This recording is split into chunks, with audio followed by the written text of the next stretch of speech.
My doctor says that at my age, early rising is a physiological inevitability, not a sign of discipline.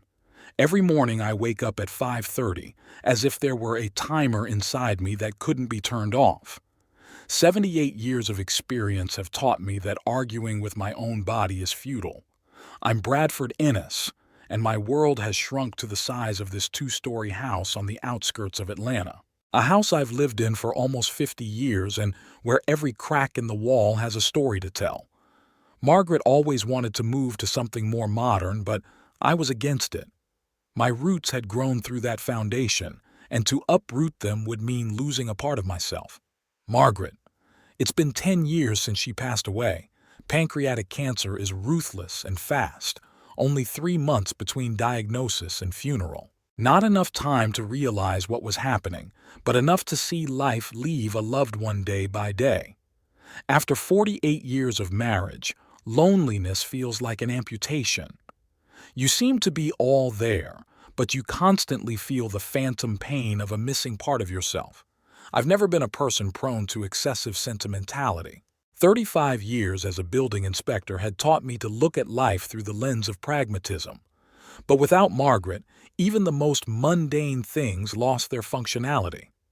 Our daughter Lauralee visited me every day for the first few weeks after the funeral, then once a week, then on special occasions. Now I see her maybe once a month if I'm lucky. She says she's busy at work. She's a human resources specialist for some technology company. Ironically, I've never been a resource to her, except financially. I look at my watch. 7 a.m. I pour myself a cup of coffee and walk out onto the back porch. The July sun is starting to set, but the morning chill still lingers in the shade of the old oak tree. It's the oak I planted when Lauralee was 5 years old. Now it towers over the house. Sturdy, dependable. Not like the relationship with its namesake. Lauralee was always a mommy's girl. I worked 6 days a week, often late. The construction boom of the 80s and 90s meant there was a lot of work to do. Someone had to make sure the houses didn't fall apart a year after they were built. I was proud of my job, of my reputation as an unyielding but fair inspector. My signature on documents was a guarantee of quality, but that reputation came with a price. I missed Lauralee's first high school play, her prom, many birthdays. I provided for my family, gave them everything money could buy.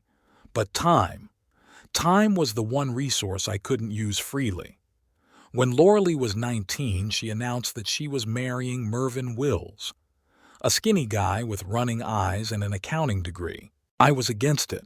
Too young, too inexperienced. But Margaret supported them, and I relented.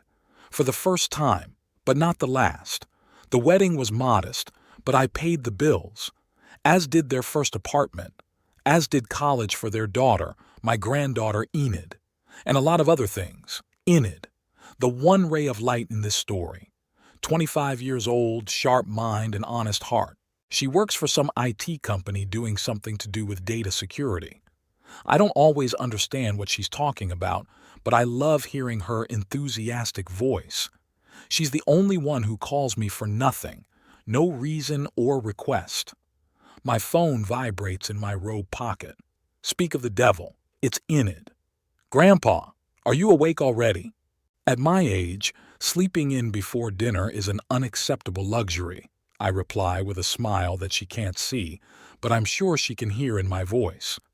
How's your lower back? Did you see Dr. Chang? I did. He said the same thing he always says. Old age has no cure. Enid laughs, and that sound reminds me of Margaret.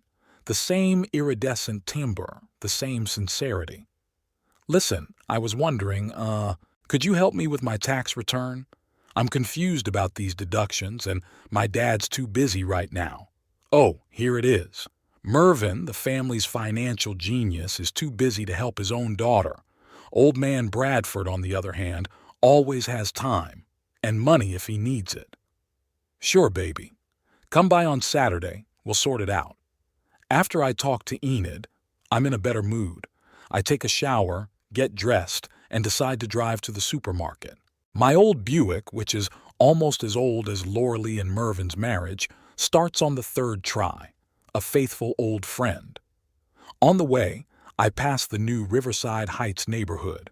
There, in one of those shiny two-story houses with manicured lawns, Lauralee and Mervyn live, in a house that was largely paid for by me. It happened 6 months ago. Lauralee called me in the evening, voice excited. "Dad, we found the perfect house. It's exactly what we've always dreamed of. But we're a little short on the down payment." A little turned out to be $175,000, almost half the cost of the house. I could afford it. Years of savings, good investments, and retirement had given me a financial cushion. But it wasn't about the money. "What about your current house?" I asked then. "Oh, Dad, it's so outdated, and the neighborhood isn't the same. Riverside has better schools, closer parks." "Enid's not in high school anymore, Lauralee. It's not just that. Mervyn will be closer to work, and besides, we deserve a better place to live." Deserve. It's a word I've always resisted. I used to believe that nothing in life was given for nothing. Everything had to be earned. But Lauralee, my only daughter, I agreed. I signed the check, helped with the paperwork, even took care of the insurance and some of the utilities. All in all, it turned out to be 135 monthly bills that were automatically deducted from my account. Margaret would have called it crazy, but she'd always been the more practical of the two of us. I, on the other hand, despite my outward sternness, had proven to be soft when it came to Lauralee. I hoped this gesture would bring us closer together, that Lauralee would see how much I cared for her, even if I couldn't put it into words, that Mervyn would finally stop looking at me as an inconvenient obligation, an old man who had to be tolerated because of family ties. They invited me to a housewarming party, a formal dinner with their friends and co-workers. I felt uncomfortable among these people with their talk of stock quotes and fancy restaurants. Mervyn introduced me as Lauralee's father, with no mention of my contribution to their new home. And when I tried to talk about my work at the building inspectorate, he interrupted me with an anecdote about bureaucrats stuck in the last century. After that evening, our relationship didn't improve, but rather became even more strained.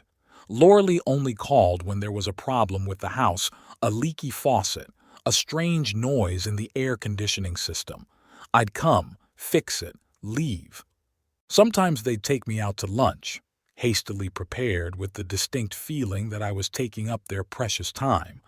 And Mervyn always held himself aloof. Polite on the surface, but with barely concealed irritation. I often caught his glances, assessing, calculating, as if he was calculating how much more he could squeeze out of the old man before he went to the grave. At the supermarket, I meet Horace Jenkins, my former colleague. We stand at the canned food shelf and discuss price increases, the new highway interchange, and prostate problems, the usual topics for two older men. "How's yours?" Horace asks. "Daughter, son-in-law, granddaughter?" "Fine," I answer. Lauralee works in HR. Mervyn is still in his accounting office. Enid's in IT, doing something with computers. "Do you see each other often?" I shrug. "On holidays. Sometimes on weekends." Horace nods understandingly. He has kids too, and his relationship with them isn't much better than mine. "My Jenny only calls when she needs money," he says with a bitter chuckle. "Last month she asked for a new car. I told her the old one was still good enough. She took offense, hasn't called in 3 weeks. We laugh, but there is no joy in that laughter. Only a shared understanding of the bitterness you feel when your children see you as an ATM machine instead of a human being. Back home, I see a message on my answering machine. It's Lauralee, her voice sounding annoyed. "Dad, you promised to transfer the money to the gardener's account by the 15th, and today is the 17th. He's been calling, asking when the payment is due. Please deal with it today. I don't remember promising to pay the gardener as well." But arguing with Lorelei is like trying to stem the tide with your bare hands. It's easier to pay. I sit down at my computer, one of the few modern acquisitions Enid insisted on so we could video chat. I open the banking site, enter my credit card information. The amount isn't that big, but it's a matter of principle. When did it happen that I became just a funding source for them? I wire the money, but I don't call Laurel to let her know. I let the gardener tell her when he gets paid. In the evening, Enid arrives. No warning. Just shows up on my doorstep with a bag from the Chinese restaurant and a bottle of my favorite bourbon. "Thought I'd brighten your Friday night, Grandpa," she says, kissing me on the cheek. We sit on the back porch, eating noodles straight out of cardboard boxes and watching the sun set behind the tree line. Enid talks about her job, her co-workers, a new project that might bring her a promotion. "And how are your parents?" I ask when the conversation naturally comes to this topic. Enid tenses up a little. "Normal. Dad's at work all the time. Mom is busy fixing up the house, ordering new furniture." "Do they like the new place?" "Very much," she pauses. "Grandpa, thank you for your help with the house. I know you gave them a lot of money." "It's family," I say, shrugging my shoulders. "What else is money for at my age?"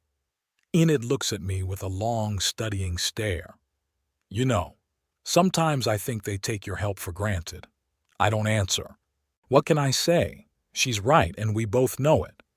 "You deserve more respect," she continues. "You've done so much for them." "For us," I correct her. "For all of you." She nods, but I can see the disagreement in her eyes. Enid has always been an observant girl. She sees what's going on in our family more clearly than I'd like. When she leaves, I sit on the porch for a long time, sipping bourbon and pondering how we got to this life. Where and when did I go wrong? Maybe I should have spent more time with Lauralee as a child, less work, more being around her. Or was it Mervyn, his influence on my daughter? Or maybe I was just an inconvenient reminder of the past, of the times when they didn't have their own house in an upscale neighborhood, new cars and designer furniture. A reminder that all this came about not because of their own efforts, but because of an old man who loved his daughter too much and realized too late that money can't buy love. Stars appear in the sky one by one. Somewhere out there among them, Margaret looks up at me and shakes her head. "I told you, Brad. I warned you." She's always seen right through Mervyn. "There's no backbone in him," she said. "He'll use Lauralee and she'll let him. I finish my bourbon and go inside. Enid's coming tomorrow and we're going to do her tax return. At least I have a normal relationship with her. At least she sees me as more than just a checkbook. And Lauralee and Mervyn. Well, I'm still hoping that one day they'll realize that a house isn't the walls and roof but the people who live in it, and that some things money can't buy no matter how much of it." Enid arrived at exactly 2 o'clock on Saturday afternoon. Punctuality is a trait she inherited not from her parents but from me. Lauralee was always late, even for her own wedding. And Mervyn, well, time was always a stretch with Mervyn, especially when it came to family obligations. "Got all the papers, grandfather." Enid waved the folder as she entered the house. "And I bought those cinnamon buns you like." We settled down at the kitchen table, spreading out the papers. Enid was really confused about tax deductions. Her job involved freelancing, and that's always a headache for tax returns. We immersed ourselves in the work, and for a while I felt useful, needed. It's a nice feeling when your experience and expertise is actually needed by someone. An hour later, we finished the paperwork, and Enid made tea. While she was fiddling with the cups, I noticed that she was unusually agitated, shifting from foot to foot, tapping her spoon on the tabletop, avoiding my gaze. "Is something wrong?" I asked her bluntly. I'd never been a master of small talk and preferred to get straight to the point. Enid set the cup down in front of me and sat down across from me. "It's nothing bad," she smiled, but it was tentative. "It's just, Dad got a promotion at work. He's been promoted to CFO of the entire division." I nodded. Mervyn was always looking to advance his career, and I knew he'd been aiming for that position for a long time. "That's good news. Tell him congratulations." Yeah, it's really great. Enid paused. They're having a dinner for it next Friday. A family celebration. Mom's making her signature roast. I waited for her to continue, guessing where she was going with this. I was thinking, I mean, I think you should come too. Enid looked at me hopefully. I'm sure they just forgot to invite you. Oh, that's it. I wasn't invited to the family reunion. It was a typical situation, but for some reason, it stung now. If they didn't invite me, then they don't want me there, I said, trying to keep my voice steady. Grandpa, you know Mom. She's always in her own thoughts, forgetting the important things. And Dad, well, he never organizes these things. I could see Enid was trying to smooth things over, but we both knew the truth. I wasn't invited, not out of forgetfulness, but on purpose. In any case, I'll tell them you're coming too. Enid smiled with feigned nonchalance. 7 o'clock next Friday night. It will be just us, no co-workers or outsiders. I looked at my granddaughter, the only person in this family who really considered my feelings and decided not to argue. For her sake, I was willing to swallow this bitter pill. All right, I said at last. I'll be there. Can I help you with anything? Maybe buy some wine or dessert? Enid brightened up. No, you don't need anything. Just come. It'll be great. After she left, I sat in the kitchen for a long time thinking about the situation. Mervin's promotion was certainly an important event for their family. The new position meant more money, more prestige. Perhaps now they would be able to pay the mortgage on their own, without my help. The thought brought up mixed feelings. On the one hand, it would be wonderful if they became financially independent. On the other hand, I realized that my financial support was one of the few threads that bound us together. If that thread was severed, would there be anything left? On Monday, I decided to buy a gift for Mervin. Despite our strained relationship, a promotion at work was a significant event and deserved to be recognized. I went to the mall, feeling a little uncomfortable among the brightly colored window displays and noisy visitors. What do you give on such occasions?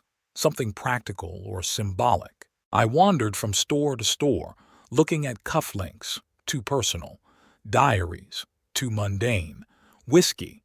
Mervin preferred wine. Finally, I settled on an expensive fountain pen, a classic gift for a man who had been promoted. The saleswoman spent a long time wrapping the pen in a gift box, tying it with a ribbon. "For your son?" she asked with a smile. "For my son-in-law," I replied. "That's nice. He'll be so happy." I didn't dissuade her. Why ruin her idea of a happy family where father-in-law and son-in-law are best friends? At home, I put the box on the mantelpiece so I wouldn't forget to pick it up on Friday. The whole week went by with a strange anticipation. I even bought a new shirt, dark blue, with a small pattern. Margaret always said that color suited me. Thursday night, I was checking my email, a habit I'd acquired thanks to Enid. "Grandpa, this way we can communicate more often," she used to say when setting up my account for me a few years ago. Among the usual spam and mailings was a message from Lauralee. My heart squeezed for a moment. Maybe she had decided to officially invite me after all. I opened the email and read, "Dad, Enid said she invited you to our family dinner on Friday. I should apologize, but I'm afraid that's not possible. We had planned a small gathering for only the closest of people, and Mervin is very nervous about this evening. He doesn't want people outside of our immediate family to attend. Please understand and don't be offended. We'll be sure to have a communal dinner another time." I reread the message several times, not believing my eyes. People outside of our immediate family. I, her father, the man who raised her, educated her, helped her buy a house, was outside the family. And then there's that wording, "Mervin doesn't want to." Not "we decided," but "Mervin doesn't want to." A cold rage rose in my chest. I didn't get angry often, preferring restraint to emotional outbursts, but now I was truly angry, not so much by the rejection, but by the wording. It was as if I was some kind of outsider, an unwelcome guest rather than a family member.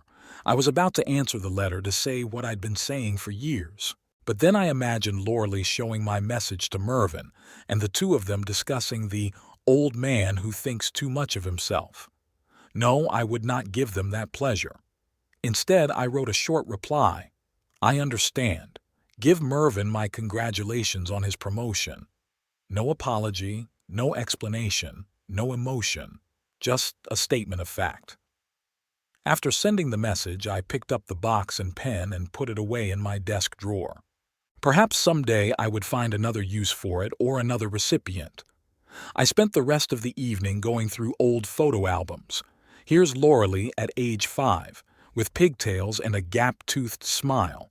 Here she is at her high school prom, so pretty in her blue dress.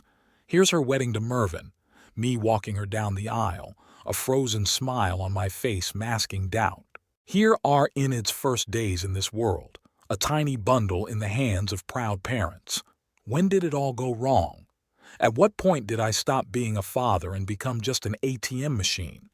Or was it always that way, I just didn't want to notice it? Friday morning, Enid called. Her voice sounded guilty. Grandpa, Mom said she wrote to you about dinner. Yes, she explained the situation, I interrupted, not wanting Enid to feel uncomfortable. It's okay. Your father has a big day and he wants to spend it the way he sees fit. It's not his decision, Enid exclaimed with sudden fervor. I mean, yes, he said he'd feel uncomfortable if you came, but Mom could have insisted. I remained silent, letting Enid speak. I tried to explain to them that it wasn't fair, that you were part of the family, that without your help they wouldn't even have this house where they had their precious dinner. Enid, I stopped her gently. You don't have to fight with your parents over me. But it's not right. I could hear tears in her voice. They're using you, grandfather, taking advantage of your kindness, your money, and then pushing you away when you make them uncomfortable. Her words were painfully accurate, but I didn't want her caught between two fires. Listen, baby, I've lived a long life and I've learned one important thing. You can't force people to like you or respect you. They either do or they don't. And no amount of money or gifts is going to change that. But they should is a dangerous word, I said. There were a lot of things I should have done differently too. Spending more time with your mom as a kid, working less, talking more. Maybe things would have worked out differently then. Enid sighed. I still think it's unfair. Life is rarely fair, baby. But don't worry about me. I'm fine. I have my classes, my friends. It was a lie. I had hardly any friends left, most of them dead or moved closer to their children. But Enid didn't need to know that. Come to my place on Saturday, I suggested, changing the subject. I'll make my special lasagna, and we'll watch a movie together. I will, she agreed at once. I'll bring the wine. After talking to Enid, I sat on the back porch for a long time looking at my garden. The apple trees I'd planted 20 years ago were now full of fruit. A few more weeks and they would be ready to pick. I used to make cider from these apples. Margaret loved their tart flavor. In recent years, I've just given the apples away to neighbors or let them fall and rot on the ground. What was the point of making cider for one person? In the house across the street lived a young family, the Thompsons. Sometimes their children would climb over the fence to pick apples. I pretended not to notice. Let them enjoy it while they could. Childhood passes too quickly. In the evening, knowing that Lorelei and Mervyn were now enjoying their family dinner, I made myself a simple supper of scrambled eggs and bacon and toast. Margaret had always rebuked me for my love of such food. Cholesterol, Brad, think of your heart. But at 78, cholesterol was the least of my problems. I turned on the TV, but I couldn't concentrate on the program. My thoughts kept returning to Lorelei's letter, to the phrase, people outside our immediate family. As if all these years, all these sacrifices, all this financial support meant nothing. Maybe it did. Perhaps I had created this situation myself by letting them get used to the idea that my money was a given, something to take for granted. Perhaps if I had been more demanding, less generous, they would have appreciated what they had more. Or maybe it wasn't about the money at all. Maybe Mervyn just didn't want me around because I reminded him that his success, his new home, his comfortable life, was less the result of his own efforts than of the generosity of an old man he could barely tolerate. The phone rang, interrupting my gloomy musings. It was Enid. "Grandpa, I just wanted to make sure you were okay." "Sure, baby. I'm watching a documentary on World War II. It's very informative." "You're not sitting there alone and angry?" "I'm too old to waste energy on anger," I said. And it was true. I wasn't angry. I was disappointed, hurt, but not angry. "Dinner was awful," Enid said suddenly. "Dad went on and on about his promotion, about what an indispensable employee he was, how much he was appreciated by his superiors. Mom pretended to be delighted even though I could see she was bored. And I thought about you all the time." "You didn't have to, baby. I had a great time tonight. I told them I'm coming to see you tomorrow." Mom made a face like I'd betrayed the family. I sighed. "Don't get yourself in trouble because of me, Enid. It's not because of you, Grandpa. It's because of them, because of the way they've become." After talking to Enid, I turned off the TV and went upstairs to the bedroom. On the bedside table was a picture of Margaret, her last picture taken a month before her diagnosis. She was smiling into the camera, and there was the same sincerity in her eyes that I'd seen in Enid's. "What would you do in my shoes, Maggie?" I asked the picture. Of course she didn't answer, but I knew Margaret well enough to imagine her reaction. She wouldn't have let Loralee and Mervyn treat her like that.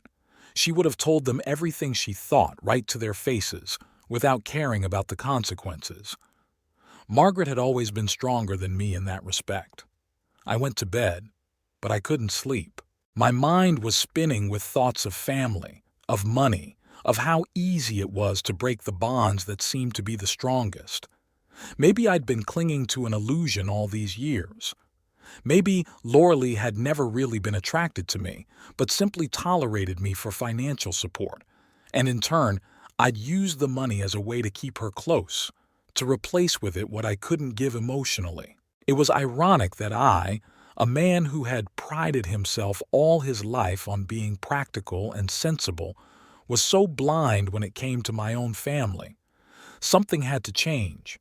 I couldn't continue to live my life as if everything was okay, as if being used and rejected by my own daughter was normal. I deserved more respect, and maybe it was time to remind them of that.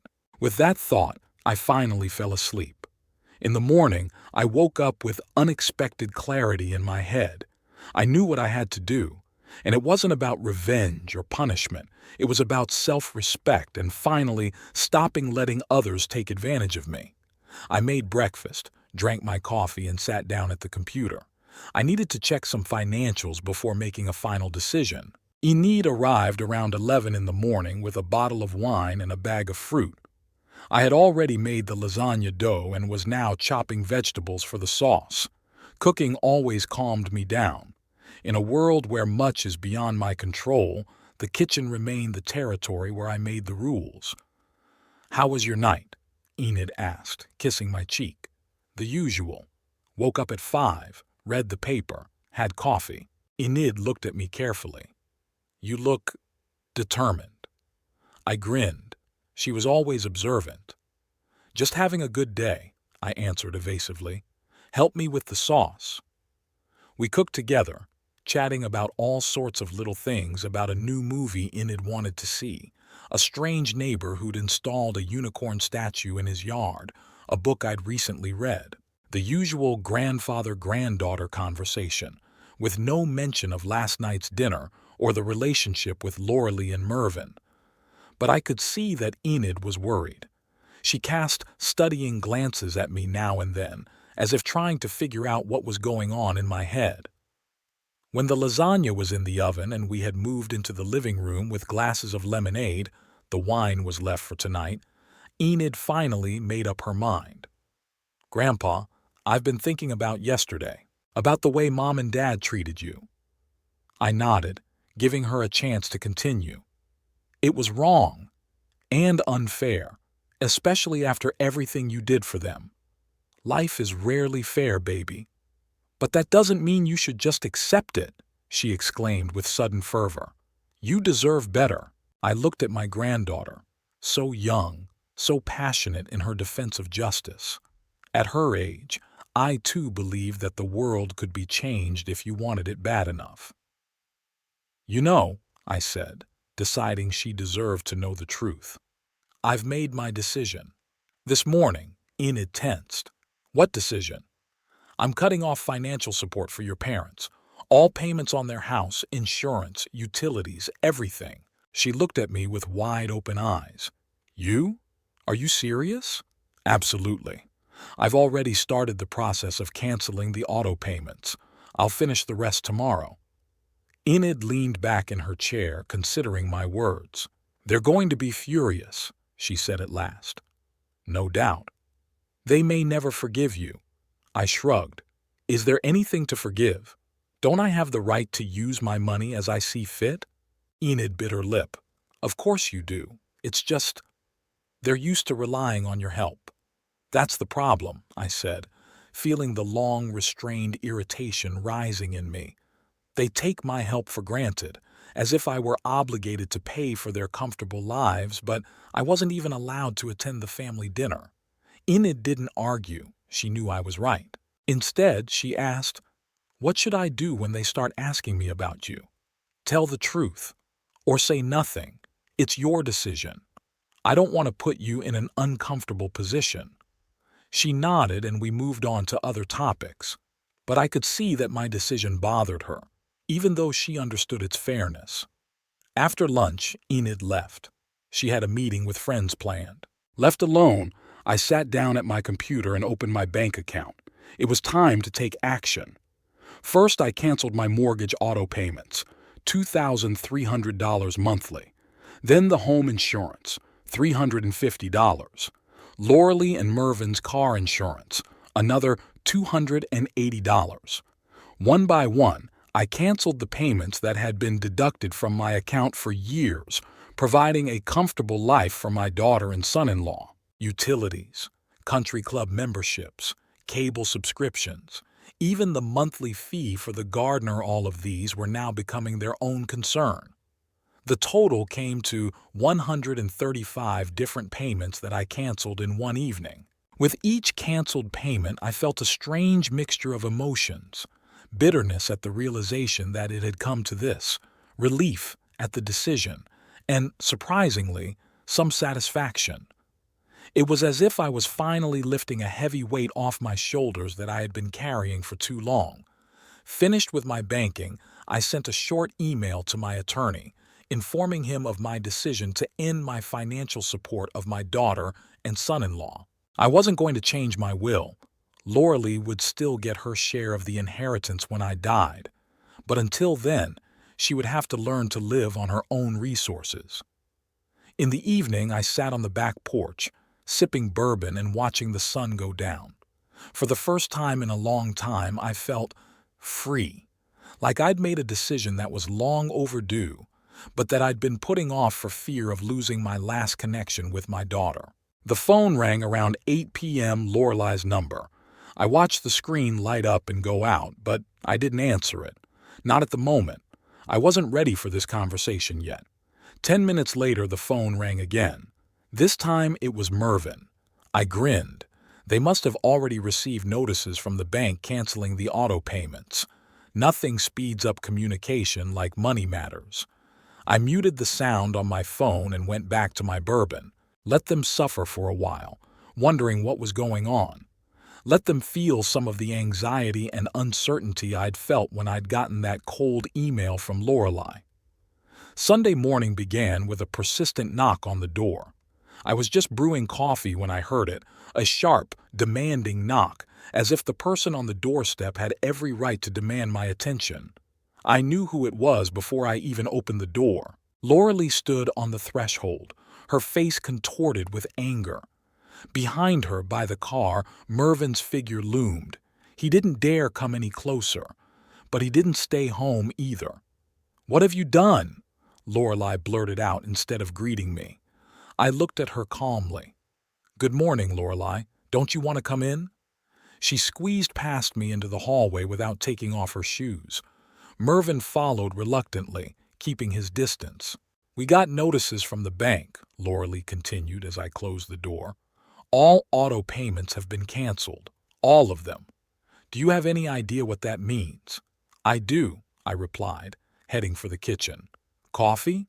"What the hell is coffee?" she exclaimed, following me. "We're talking about serious things.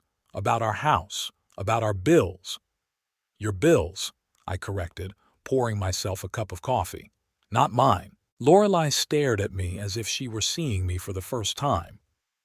"What happened to you? Why did you suddenly decide to cancel everything?" I took a sip of coffee, gathering my thoughts. Mervyn stood in the kitchen doorway, his face a mixture of anger and concern. "I've decided to withdraw my financial support," I said finally. "Mervyn has been promoted. You're both working. You have a steady income. You're perfectly capable of paying your own expenses. But this, it was an agreement," Lorelei exclaimed. "You promised to help us with the house." "I don't remember making that promise," I replied. "I helped you with the down payment and paid the bills for a while, but I never said I'd do it forever." Mervyn finally spoke up. "Is this about dinner? Is it because we didn't invite you?" I looked at him the first time I'd really looked at him in a long time. A thin man with balding hair and a permanently tense expression. The man who'd married my daughter 30 years ago and whom I'd never been able to love like a son. "No, Mervyn," I said calmly. "Not because of dinner. Because of everything. Because of the way you've treated me these past years. As an ATM machine, not as a person. As a person outside of your immediate family." Lorelei went pale. She recognized her own words from the letter. "Dad, I didn't mean—" "That's exactly what you meant," I interrupted her. "And you know what? You're right. I'm really out of your family. I was stupid enough to think that my financial support made me part of it. But now, I realize my mistake." Mervyn stepped forward, his face reddening. "You can't just cancel all the payments. We have obligations, deadlines, mortgages, insurance." "Your obligations," I said firmly, "not mine. I didn't sign your mortgage agreement. I didn't commit to your insurance. These are all your decisions, your responsibility." "But you promised," Lorelei exclaimed, and I could hear the panic in her voice. "You said you'd help us with the house." "And I did," I replied. $175,000 for the down payment, plus all the payments for the last 6 months. Consider it my gift. But there will be no more gifts." Lorelei looked at me as if I'd hit her. Then her expression changed from panic to anger. "You're doing this out of spite," she said, lowering her voice, "because we don't let you control our lives." I shook my head. "I never tried to control you. I just wanted to be a part of your life. But you've made it clear that you don't need me, only my money." "That's not fair," Lorelei exclaimed. "We always invited you to holidays, birthdays." "Out of a sense of duty," I finished for her. "Not because they wanted to see me, but because they felt it was their duty. A duty I was paying for." Mervyn stepped forward, his voice threatening. "You can't do this to us. We're your family, damn it."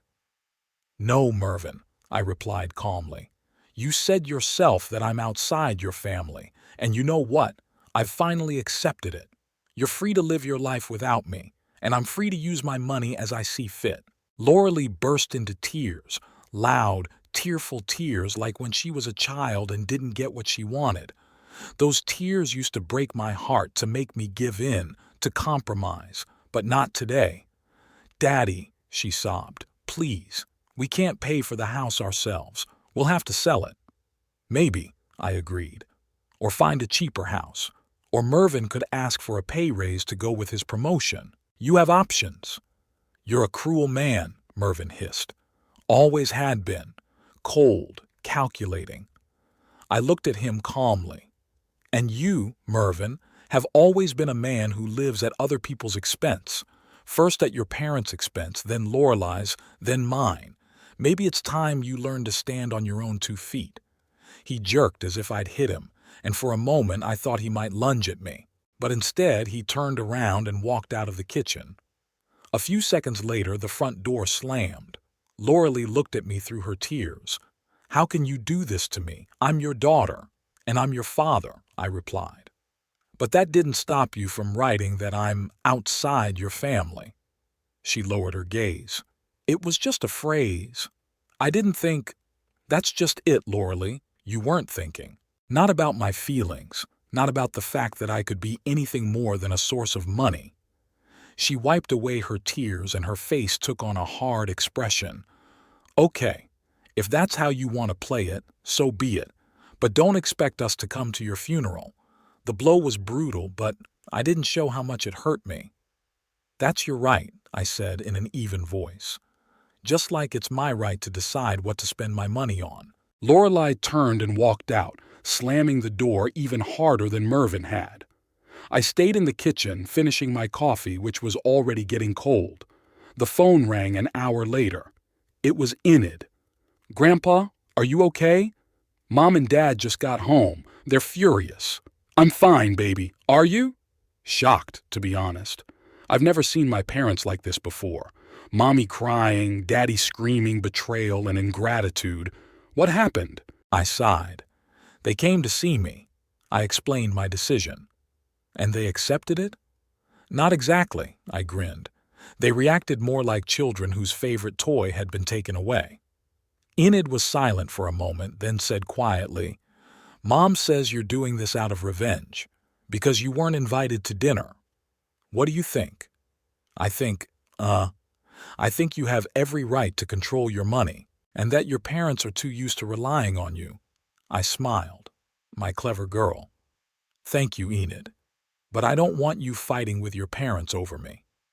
"They've already accused me of knowing about your plans and not warning them," she said bitterly. "Even though I only found out yesterday when it was too late to change anything. I'm sorry you have to be caught between two fires. Don't apologize. I'm an adult. I can handle it. I just wanted to make sure you were okay." After talking to Enid, I went out into the garden. It was a clear, warm day, and the apple trees in the far corner of the property were starting to turn red with ripening fruit. I decided I would make cider this year, not for Margaret, but for myself, and maybe for Enid.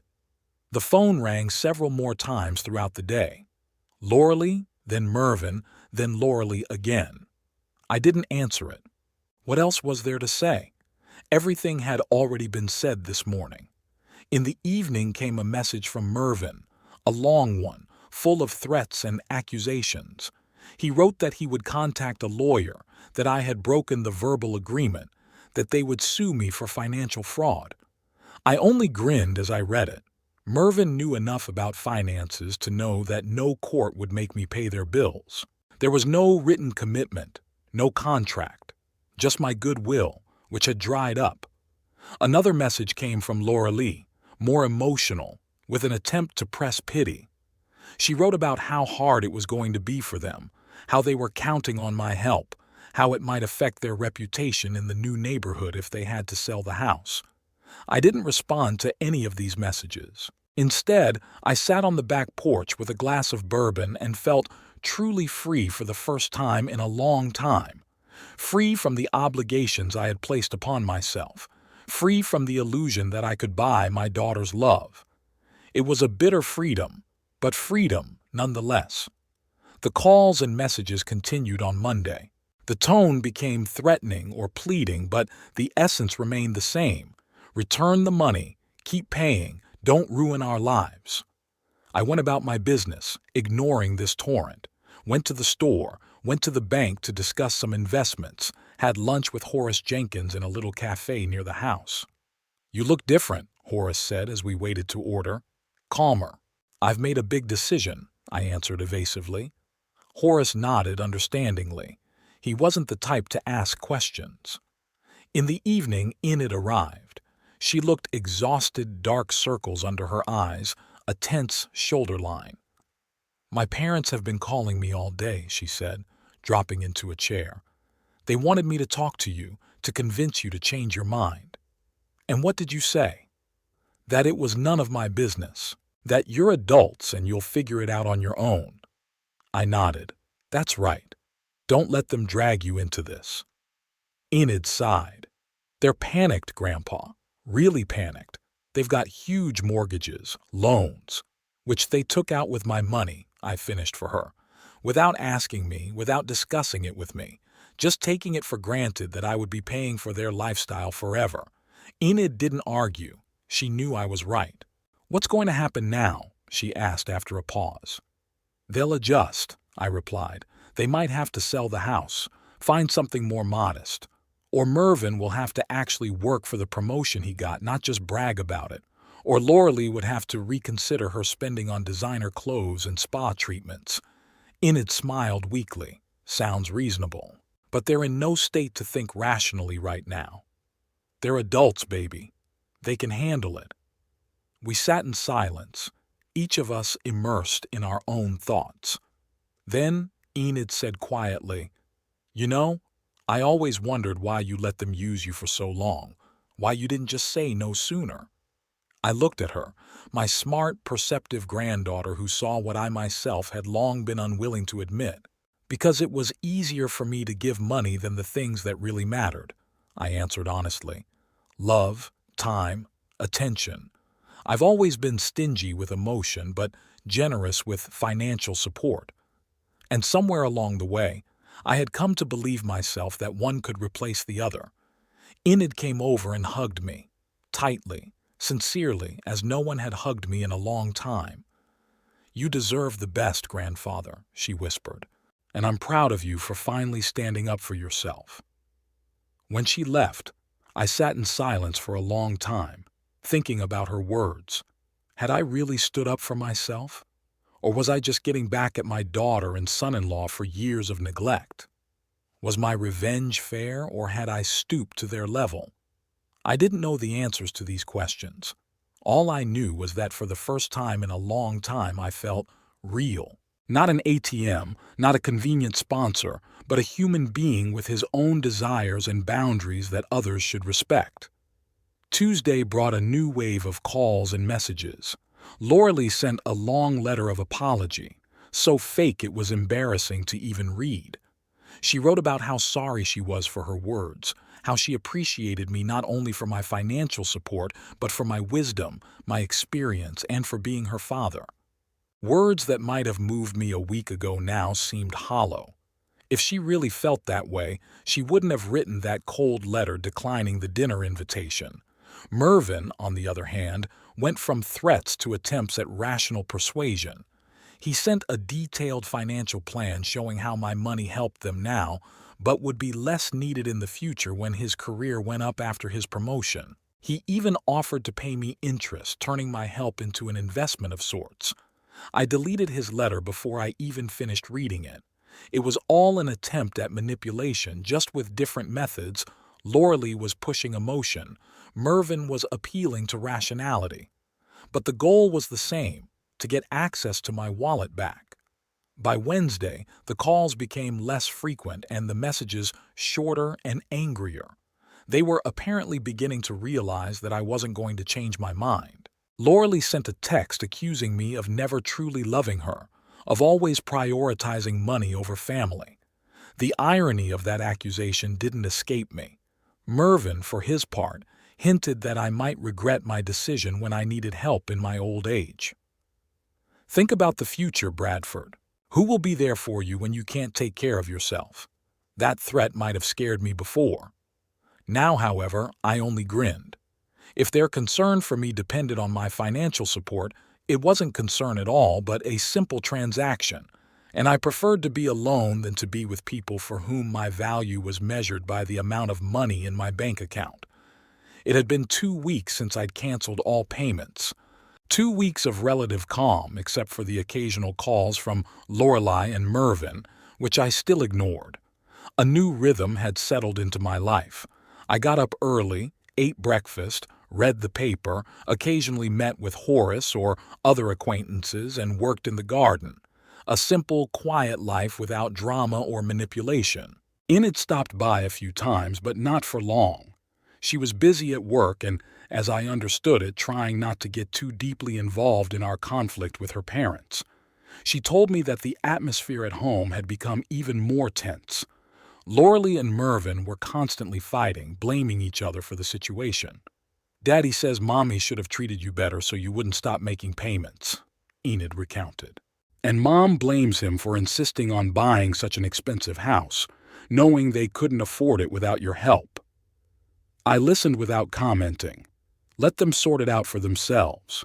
Maybe this will make them finally take responsibility for their decisions. On Wednesday, 17 days after the payments were canceled, the doorbell rang. It was about 3 o'clock in the afternoon, and I had just finished pruning the roses in the garden. Opening the door, I saw Loralee, alone without Mervyn. She looked different from the last time I'd seen her. Not furious, but rather haggard. Dark circles under her eyes, pale face, her hair in a sloppy ponytail, not the flawless look she usually maintained. "May I come in?" she asked quietly. I stepped aside, letting her into the house. We walked into the kitchen, the same place where our last conversation had taken place. She sat down at the table. I remained standing, leaning against the countertop. "Would you like some tea?" I asked, more out of politeness than a desire for a treat. She shook her head. "No, thanks. I came to talk about the situation." I waited for her to continue without helping her start the conversation. "Dad, we're in serious financial trouble," she finally said. "The bank sent us a mortgage delinquency notice. Another month and they could start foreclosure proceedings." I nodded, but didn't respond. It was expected. "We've been trying to rearrange the budget," she continued. "Mervyn asked for a pay raise along with a promotion, but was told it wouldn't be considered until 6 months later. I've taken on extra projects at work, but it's not enough." She looked at me pleadingly. "Daddy, please. We're not asking you to pay for everything like before. Maybe just the mortgage until we get back on our feet." I crossed my arms over my chest. "What's stopping you from selling the house and buying one you can afford?" Loralee sighed. "We've thought about it, but the market is not favorable right now and we could lose a lot of our down payment." "My down payment," I corrected. She grimaced. "Yes, your down payment. But you're the one who offered to help us with the house. You said you wanted us to live in a nice neighborhood, somewhere safe." "I wanted you to be happy," I said, "and I thought that my contribution to your happiness would be appreciated, that it would make me part of the family, not a person outside your immediate family." Loralee lowered her eyes. I already apologized for that phrase. I didn't think about how it would sound. "It's not about the words, Loralee. It's about attitude. You and Mervyn took my help for granted for years, but when it came to a simple dinner, you decided I wasn't good enough to sit at the same table with you." "That was not so," she objected. "Mervyn was just nervous. This was an important event for him." "So important that the man paying for the roof over his head couldn't be present?" I interrupted.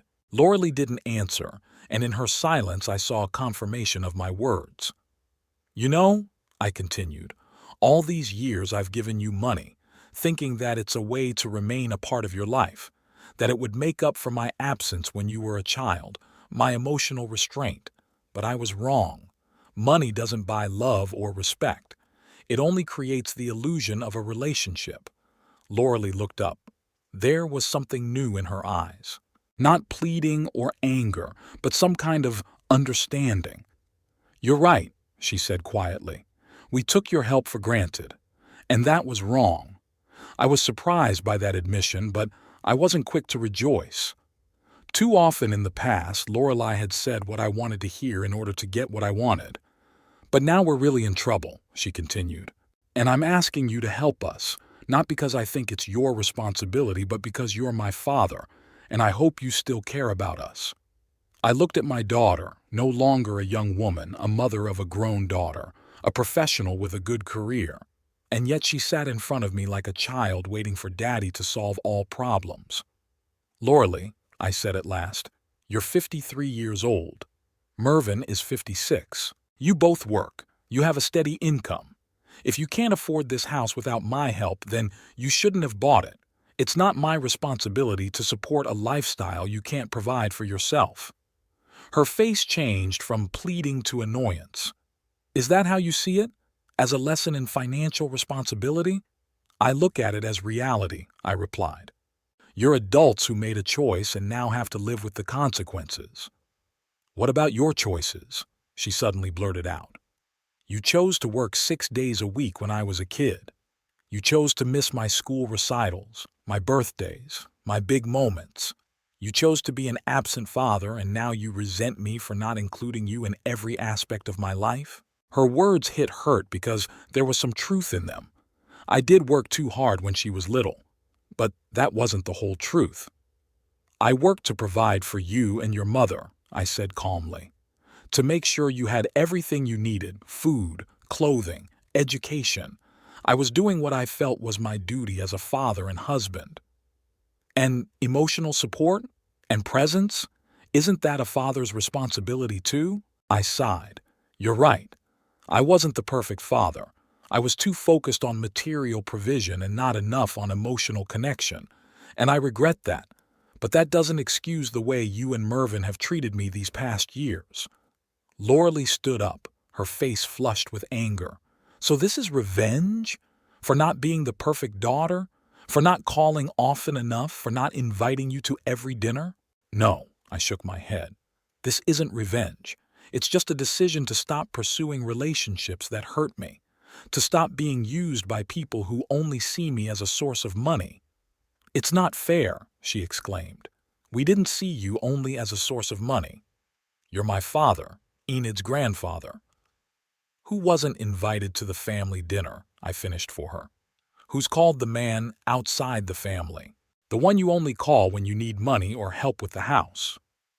Loralee fell silent, looking at me with a mixture of anger and confusion. Then her shoulders slumped and she said quietly, Okay, I understand your position. We'll sell the house, find something smaller, cheaper. I nodded, feeling neither joy nor satisfaction at her surrender. It's a reasonable decision, but I want you to know, she continued, and there was a note of steel in her voice, that this is going to change our relationship, forever. You chose money over family, and I won't forget that. I shook my head. No, Loralee, I chose self-respect over exploitation, and if that means the end of our relationship, then it was never real. She turned and walked out of the kitchen. A few seconds later, the front door slammed. I was left standing there feeling a strange mixture of sadness and relief. Sadness that my only daughter couldn't or wouldn't understand my feelings, and relief that I had finally expressed everything I had accumulated over the years. In the evening, Enid called. Mom came back from your place very upset. What happened? I sighed. She came to ask for money for the mortgage. I said no. That's what I thought, Enid said. She and Dad are now discussing selling the house. The atmosphere is tense, to say the least. I'm sorry you have to be in the middle of it, I said sincerely. Don't worry about me. I'm already thinking about getting my own apartment. At 25, it's time to start living on my own. The thought made me happy and sad at the same time. Happy because Enid deserved to be free and independent. Sad because moving out would mean I'd see her less often. Just don't rush into a decision because of this situation, I advised. Give your parents time to adjust to the new circumstances. It's not just that, she said. I've been thinking about moving for a long time. It's just that now, when they're fighting all the time and trying to drag me into their squabbles, the thought of having my own space is especially appealing. I understood her feelings. Margaret and I never argued in front of Loralee, even when we seriously disagreed with each other. We believed that children should be protected from adult conflict. Apparently, Loralee and Mervyn didn't share that principle. Anyway, Enid continued, I was wondering, maybe you could talk to Mom again. Maybe find some kind of compromise. I'm not asking you to pay all their bills again, but maybe some temporary help until they sell the house. I appreciated her attempts to make peace, but I knew that compromise in this situation would only delay the inevitable. Enid, I understand that you want to help, but your parents need to learn to live within their means. Any help from me now will only maintain their illusion that they can continue to live as they used to, at my expense. She sighed. I understand. It's hard, seeing a family fall apart. A family doesn't fall apart, baby, I said softly. It's just changing, maybe for the better. Sometimes you have to go through hardships to find a healthier way of being. After talking to Enid, I sat on the back porch for a long time, watching the sun set over the horizon. Laurelie's words about me choosing money over family echoed in my head. Was that really how she saw the situation? Or was it just another attempt at manipulation to make me feel guilty? Perhaps the truth was somewhere in the middle. I wasn't the perfect father when she was growing up. I did work too hard, too little present emotionally. But she wasn't the perfect daughter either, especially in her later years. We both made mistakes. We were both responsible for the state of our relationship. But one thing I knew for sure. I wasn't going to go back to the old model where my value to them was measured by the amounts on bank checks. If our relationship couldn't exist without my financial support, then it wasn't worth preserving at all. The next few days passed in silence. Neither Laurelie nor Mervyn called or wrote. Enid stopped by once, but not for long. She was busy at work, and I understood, trying to stay out of the domestic drama. Sunday night, as I was getting ready for bed, the doorbell rang. When I opened it, I saw Mervyn, alone, without Laurelie. He looked tired but determined. "Can I come in?" he asked. "We need to talk." I let him in and we went into the living room. He sat in the chair and I sat on the couch across from him. "Laurelie doesn't know I'm here," he began, "and she'd probably be furious if she did. But I figured I should try again." I waited for him to continue without helping him. "Bradford, I realize you're hurt, and you probably have a right to be. I haven't always treated you with the respect you deserve, and I'm sorry for that." His words sounded sincere, but I knew Mervyn too well to trust his sudden remorse. "What are you getting at, Mervyn?" He sighed. "Straight to the point, as always. Okay, Laurelie and I have decided to sell the house, already contacted a realtor, started the process. But there's a problem. It's a bad time to sell, and we could get a lot less than we paid. That means not only will we lose your down payment, but we'll owe the bank." I nodded, expecting a request for money. It didn't take long. "I was thinking," Mervyn continued, "maybe you could help us cover the difference. Not as regular payments, but as a lump sum so we can start with a clean slate. No debts, no obligations to the bank." I looked at him, this man who had been married to my daughter for 30 years, but had remained a stranger to me. A man who saw me not as a father-in-law, but as an ATM machine. A man who decided I wasn't worthy of sitting at the same table with him on the day of his professional triumph. "No," I said simply. Mervyn blinked. "I'm sorry?" I said no. "I won't give you any more money. No regular payments, no lump sums." His face tensed. "Bradford, I'm trying to be reasonable here. I admit that Laurelie and I have made mistakes, that we didn't always appreciate your help the way we should have. But this is a serious situation. We could be left with a huge debt, which you created on your own," I finished for him. "Buying a house you couldn't afford, counting on my money without my consent." "We thought we had your consent," he exclaimed. "You yourself offered to help with the down payment. You yourself started paying the bills." "And I kept all my promises," I said. "I paid the down payment. I paid the bills for 6 months. But I never promised to do it forever, and I certainly didn't promise to cover the losses from your rash decision." Mervyn looked at me with a mixture of disbelief and anger. "So this is final? You're just abandoning us to our fate?" "I'm not abandoning you, Mervyn. I'm just stopping supporting your financial irresponsibility. You're both adults with good jobs. You can handle it. He stood up, his face flushed with anger. You know, Laura was right about you. You've always been a cold, calculating man. Even when you gave money, it wasn't out of love or generosity, but out of a desire to control, to feel powerful. I looked at him calmly, not giving in to the provocation. If that's what you think, why did you come to ask me for help in the first place? He didn't answer, just turned and walked out, slamming the door so hard that the glass in the windows rattled. I remained sitting in the living room feeling strangely calm.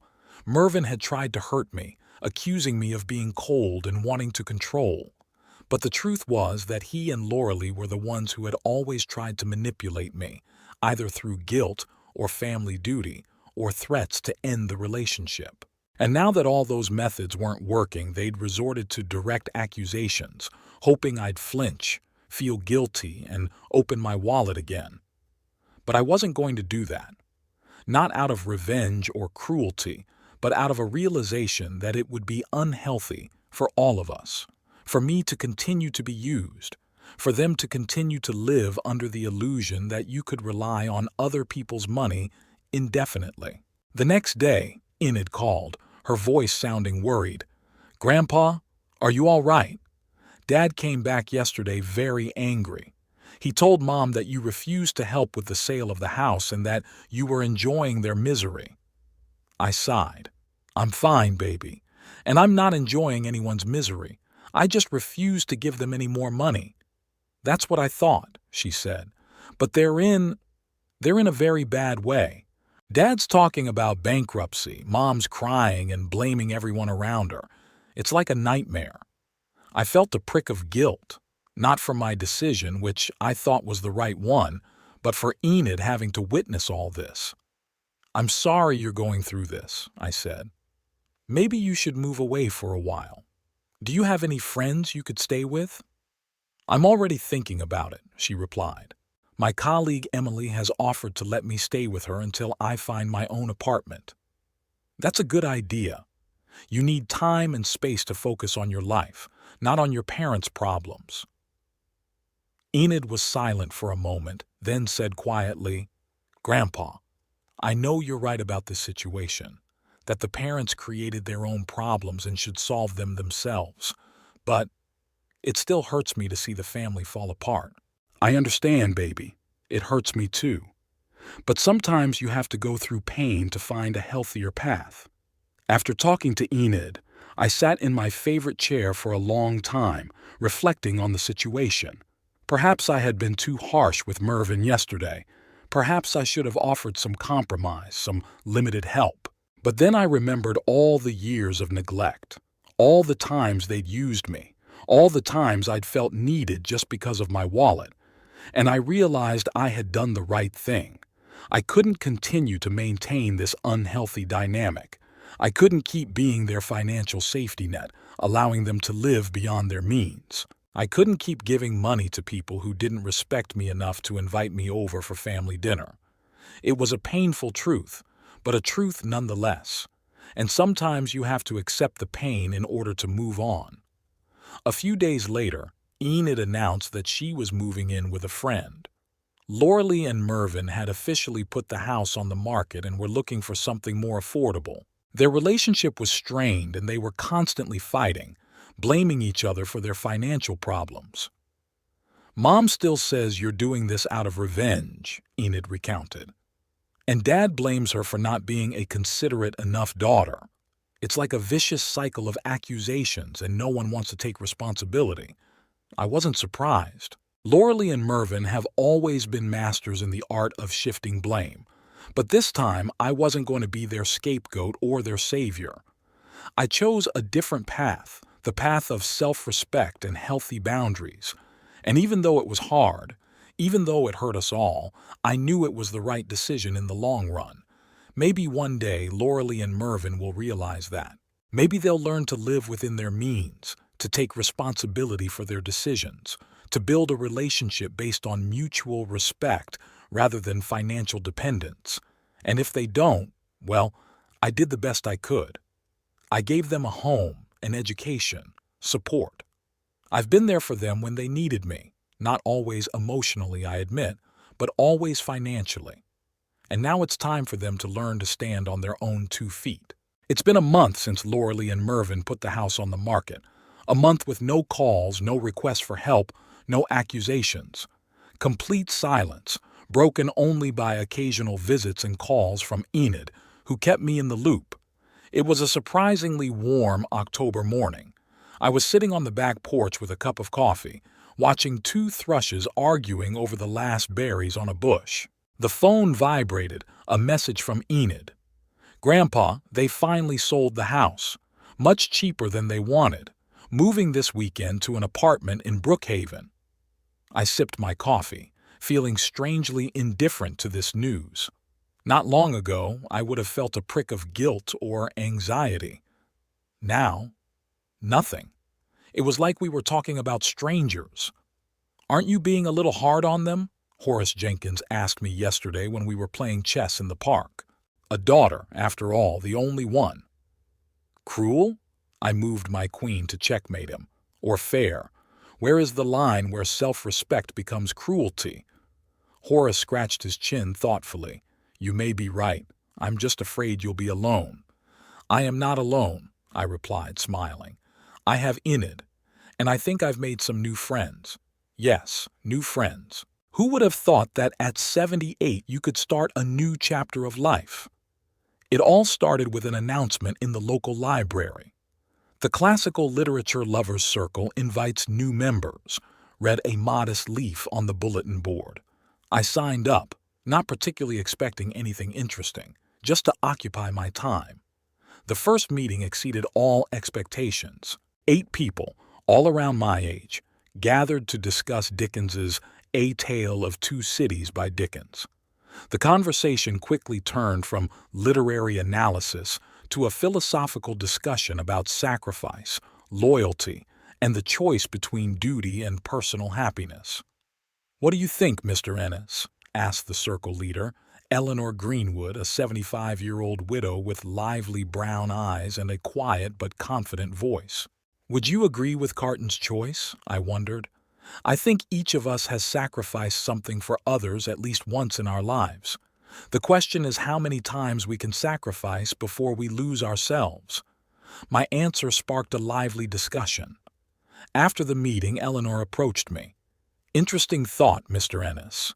Many people think of self-sacrifice as an unconditional virtue, but rarely think about its limits." "Please call me Bradford," I said. "Mr. Ennis sounds too formal for a man of my age." "Then you can call me Eleanor," she smiled. "Would you like to have a cup of tea in the cafe across the street? I think our conversation has just begun." So began our weekly meetings, first in the circle, then in the cafe, then for walks in the park. Eleanor turned out to be an amazing woman, a former English teacher who traveled half the world after retirement, a keen collector of rare editions of Dickens. "My daughter thinks I'm crazy," she laughed as she showed me her collection. "Spending money on old books when you could buy a new TV set." "And what do you say to her?" I asked. "That the TV will be obsolete in 5 years and these books will outlive us all." She gently ran her hand over the spine of the first edition of Oliver Twist. I'd long since given up trying to convince her of anything, though. Grown children have a right to make their own mistakes. That phrase made me wonder, did I really give Lauralee the right to make mistakes? Or was I always trying to control, guide, correct first with parenting, then with money? In mid-October, Enid invited me to dinner at her new apartment, small but bright and cozy, overlooking the park. "Are you settling in?" I asked, helping her set the plates down. "Slowly," she nodded. "I feel grown up and independent at last." "At 25 it's time," I grinned. "Some people don't become independent at 50, she said, and we both knew who we were talking about.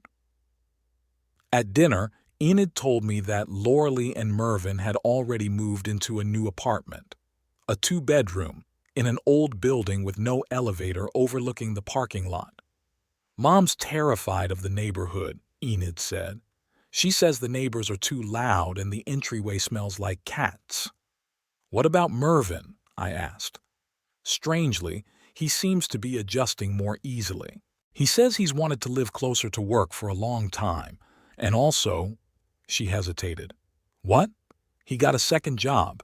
He's doing some financial consulting for a construction firm. Weekends. I raised my eyebrows in surprise. Mervyn, who'd always thought weekend work was sacrilege, was now taking on extra projects. They'll pull through, I said, and it wasn't a consolation but a statement of fact. They're both working, they have a steady income. They just have to learn to live within their means. You know, Enid said thoughtfully, I never thought I'd say this, but maybe your decision will be good for them. They're really working together as a team for the first time in years. Mom's even started cooking, can you believe it? I grinned, remembering how Lauralee always ordered takeout, thinking the kitchen was a waste of time. People adapt, I said, especially when there's no choice. After dinner, we drank tea on the small balcony. It was a warm fall evening and the streetlights were burning in the park across the street, casting yellow light on the yellowing leaves. I met Noah, Enid said suddenly. He works in the same office as me, but in a different department. What do you think of him? I asked, noting the blush on her cheeks. He's special, smart, kind, with a sense of humor. And he likes old movies, you know? We saw Casablanca last weekend. Sounds promising, I smiled. I'd like to meet him. You will? Enid nodded. Maybe next weekend. We could have dinner together. She paused. Maybe you could invite your Eleanor. Now it was my turn to blush. My Eleanor? What makes you think she's mine? Grandfather, you mentioned her name 5 times this evening, Enid laughed. And each time your face changed. Am I really that predictable? For those who love you, yes, she took my hand. I'm happy for you. I really am. As I walked back home, I thought about the upcoming dinner. What would Eleanor say? Would it be too soon to introduce her to Enid? But somehow, the thought of the 2 people closest to me meeting only gave me a warm sense of anticipation. At home, the red light on the answering machine was blinking. One message from Eleanor. Bradford, you left your book at my place. Can you come over tomorrow? I'll bake an apple pie. I smiled. Maybe I'm not as bad at building relationships as I'd always thought. The next morning, I picked apples from my orchard for Eleanor, who wanted to try her grandmother's cider recipe. This year's crop was excellent, and the apples were large and juicy. I heard the sound of a car pulling up and turned around to see Lorelai's car. My heart clenched, but not with joy or excitement, but with wariness. Why had she come? Was she asking for money again? Lauralee got out of the car alone. She was wearing a simple dress instead of the usual designer outfits. Her hair gathered into a simple ponytail. She looked ordinary, like a middle-aged woman living an ordinary life. Daddy, she said, stopping a few steps away from me. Lauralee, I nodded, not knowing how to start the conversation. Yep. Enid said you had a good crop of apples this year. I looked at the basket of apples, then back at my daughter. Yes, not bad. I was wondering, maybe you could share a few? I want to bake a pie for Mervyn. He's been working so hard lately. This request was so unexpected, so unlike Lauralee, that I was speechless for a moment. Sure, I said finally, pointing to the basket. Take as many as you need. She stepped closer, picking out apples. I noticed that her hands, always so well-groomed with impeccable manicure, now looked different. The skin was a little coarse, the nails shorter. How's your new apartment? I asked, just to break the silence. Small, she answered with a wry smile, and noisy, but we get by. I nodded, not knowing what else to say. Enid says you've made a friend, Lauralee said suddenly. Eleanor, right? Yes, I felt my shoulders tense. We met at the library.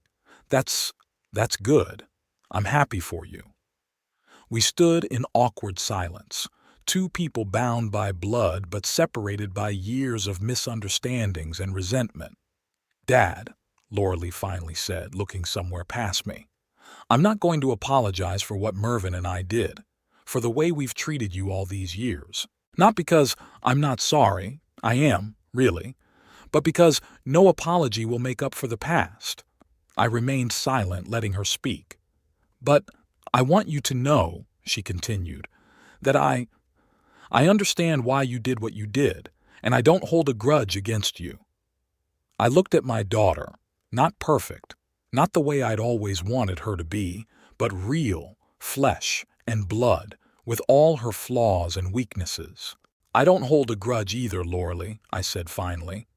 We've both made mistakes. I worked too hard when you were little. I talked too little about my feelings, tried to replace emotional intimacy with material support. She nodded, and in her eyes I saw understanding, perhaps for the first time in years. What now? She asked quietly. I shrugged. I don't know. We go on with our lives. You and Mervyn are learning to stand on your own 2 feet. I'm finding new interests, new friends. Without me. It wasn't a question, it was a statement.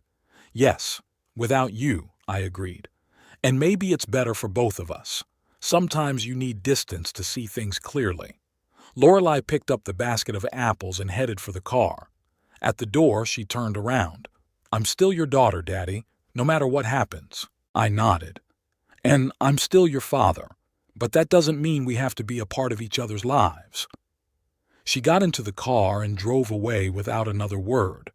I was left standing in the middle of the orchard with a half-empty basket of apples and a strange feeling in my chest, not joy or sadness, but something in between, as if the load I had been carrying for so long had become a little lighter.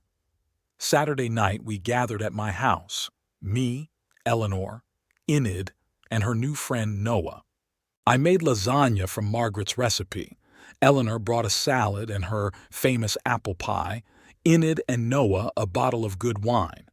Noah turned out to be a pleasant young man, tall, lean, with attentive eyes behind the glasses. He worked as a cybersecurity specialist, knew 3 languages, and was fond of classical jazz. Watching him look at Enid, I felt a strange satisfaction. They reminded me of Margaret and me when we were young. The same looks, the same smiles, the same easy banter with each other. Your granddaughter is a wonderful girl, Mr. Ennis, Noah said as we stepped out onto the porch while the women set the table. The smartest and kindest person I know. Yes, I agreed. She's the best thing about our family. She told me about the situation with her parents, Noah said carefully. That must have been hard for you. I looked at him with a new respect. Most people would have avoided the subject. It was hard, I admitted. But sometimes you have to go through pain to find a better way. Noah nodded. My family isn't perfect either. My father left us when I was 10. My mother raised me and my sister alone. I know what it's like when family relationships don't match the picture from the commercials. And how did you cope? I asked with genuine interest. We accepted reality as it is, Noah shrugged. We realized that family isn't always about blood ties. Sometimes it's the people you choose. His words echoed in me. Wasn't that what I was doing right now? Creating a new family of people I'd chosen myself. Eleanor, friends from the reading circle, Enid, who was more of a friend than just a granddaughter. The dinner was surprisingly easy and enjoyable. We talked about books, about music, about Eleanor's travels, about Enid and Noah's work. I told stories from my days as a building inspector. Eleanor shared memories of her students. No tension, no need to hide my thoughts or feelings, no awkward pauses or strained smiles. After dinner, when Enid and Noah left, Eleanor and I stayed on the back porch, sipping wine and looking up at the stars. They're a beautiful couple, she said, and your granddaughter is a wonderful girl. You should be proud of her. I am, I replied. She inherited a lot from her grandmother. The same directness, the same sense of justice. And I suspect the same stubbornness from her grandfather, Eleanor smiled. Perhaps, I grinned, though I prefer to call it integrity. We laughed and the conversation moved on to other topics. But thoughts of Enid and her parents stayed with me. I thought about how strange life is, how we can be so close in blood and so far apart in spirit. How my granddaughter understood me better than my own daughter. How Loralee, despite my best efforts to provide for her financially, had never been able to see me as anything but a source of money. It was a bitter thought, but not as painful as it used to be.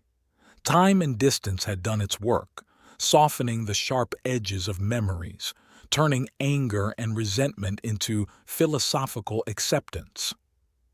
"What are you thinking about?" Eleanor asked, noticing my silence. "About family," I answered honestly. "About how we choose our paths, our connections. About how sometimes you have to let go of one relationship to build another." Eleanor took my hand. "You know, Bradford, I learned one important thing a long time ago. Sometimes the wisest choice is not to try to change people or situations, but to accept them as they are and move on." I squeezed her hand in return, feeling a calmness spill inside. Not happiness was too loud a word for what I was experiencing. More like peace, acceptance, a realization that life goes on despite all the losses and disappointments. In late October, Eleanor and I went to a classical music concert at the local Philharmonic. It was my first going out in years.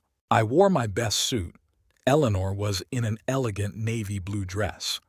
After the concert, walking through the night park, she asked, "Do you ever miss Loralee? The times when you were closer?" I wondered. "Sometimes. But I don't miss the real Loralee. I miss the daughter I wanted to have. The idealized image that never existed." "I understand," Eleanor nodded. "My daughter lives in Seattle. We call once a month, see each other at Christmas. We have a polite but distant relationship. Sometimes I wish we were closer, but then I remind myself that you can't make someone else love you the way you want them to." "Exactly," I agreed. "You can offer your love, but you can't demand reciprocation. It's a lesson I learned too late." "But not too late to start living up to it," Eleanor smiled.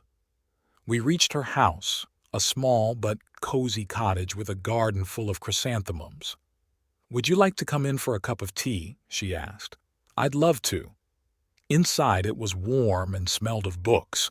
Her collection took up all the walls of the living room. While Eleanor made tea, I looked at the pictures on the mantelpiece. Young Eleanor and her husband, their daughter in her prom dress, their grandson on his bicycle. "Your family?" I asked when she returned with the tray.